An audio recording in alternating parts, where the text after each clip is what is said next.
Welcome to the show for a wrap of Week 2 action in ITM Cup that sees Southland head the championship table after their win over North Harbour on Thursday night. Elsewhere, Canterbury are playing in a league of their own, dispatching fellow premiership contenders Waikato with consummate ease. Hawke's Bay took a crossover scalp at the death. Northland also showed the gap between the divisions is narrow after thumping Wellington. Otago had a genuine grab at the shield, but the Steelers outmuscled them in the end. Auckland bounced back to the victor's circle at the expense of the Turbos, and Tasman showed why they are genuine playoff contenders, despite enjoying their first year in the higher grade. The table's coming up at the end of the show, but first reflections on that Stags victory from those who were in the thick of it. You know, we were really keen to start very well and didn't do that. But then once just did a few things in our system and started to get a bit of dominance there at the end of the first half, so then we were really keen to start the second half very well and didn't do that either. So we've got to have a look at that and make sure we stop putting pressure on ourselves. Is that a mental thing, because those lapses that led to tries seem to be quite soft, really?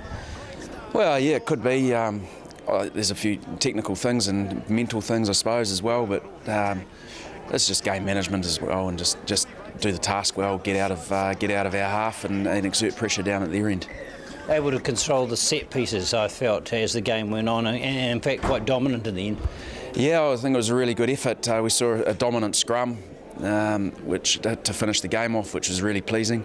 Line out went well. I thought Tua and Dylan did really well with their throwing, and the line out was working well there with Lurch making the calls. So happy you got to start with a set piece, and it was going quite nicely. You seem to be going through the hookers in the early stages of the season, but the last guy, Dylan, stepped up to the mark. Yeah, young man and full of aggression and learning his trade at ITM Cup level, but he's got a bright future and he's growing really, really well.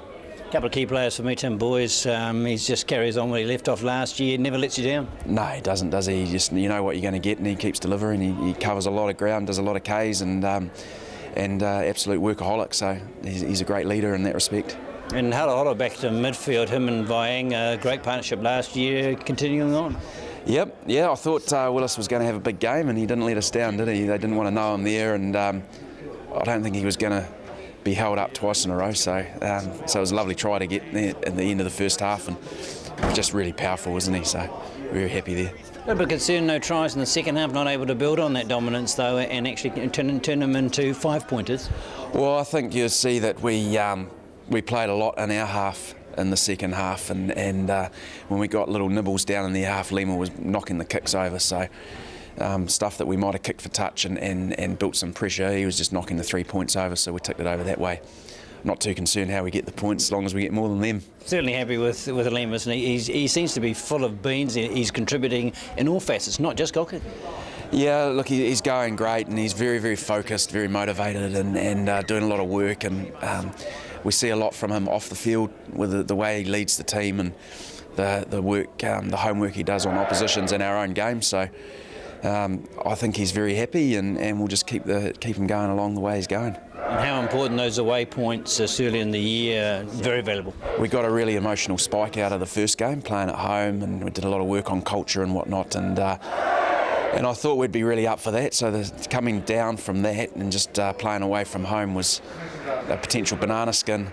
So just happy to get the points and get out. And we actually had a lot of support up there, so it was great to hear in the grandstand. So big lot of Southland supporters wearing their jerseys with pride.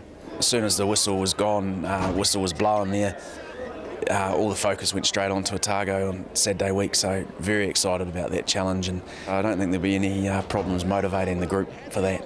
1,000 people asking me about your move to the Blues. Let's talk about that first. How did that come about? I guess it was just off our contract this year, and just the opportunity came up for a long-term position there, and I talked to JK and he was really positive, and the way he talked to me, so it really sparked something. Did you think about staying at the Highlanders, or did you looking for a new experience? Of course, I looked at staying for the Highlanders. Been there, played 85 or so games, and it was a pretty good culture there this year. But yeah, I thought it was time for a positive change for me, and hopefully can go up there and perform. You might be playing a few guys you beat last night.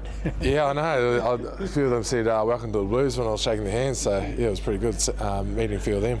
the scrum, you just got better and better, stronger and stronger. Yeah, we just tried to improve on last week. We're just a few of us still learning, and with the new rules and stuff like that. But I thought it went quite well. We knew North Harbour were going to bring it, and they came out with a hiss and a roar. But quite proud of the boys how they stepped up. Bit of work to be done at the breakdown and the mauls. They turned over a little bit of ball by holding out. Yeah, we'll probably have to look at that, and some players are getting through a bit easy, or came from the side. But I think there's some techniques to block them out, so we'll look at that this week. And the line-outs, you happy with that? Because you're going through a few hookers, so the throwing techniques are different. Yeah, well, it's been a bit of a struggle in that sense, but all the hookers we've got, they're good throwers, and I'm pretty confident for the calls with the line-out. So I was pretty happy with last night because North Harbour, they had a pretty solid line-out as well. So. You played probably as many Southland Otago games as anyone in the squad at the moment, just about. Jamie aside, it still excite you? Yeah, definitely. It's always a big challenge playing Otago, and we both get up for it. So hopefully there'll be a big crowd there on this weekend, and we'll get into them.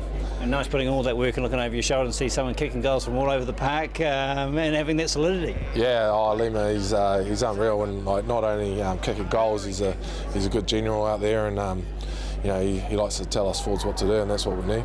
We love it.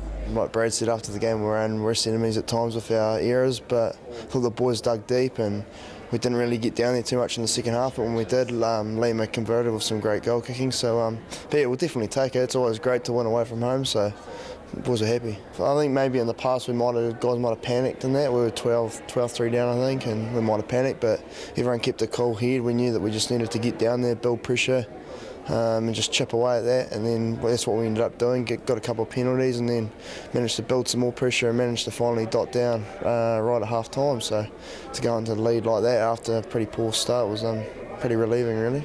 Just tell us about the last couple of minutes, because you got blamed for not putting the ball in. Had he given you the signal to put it in?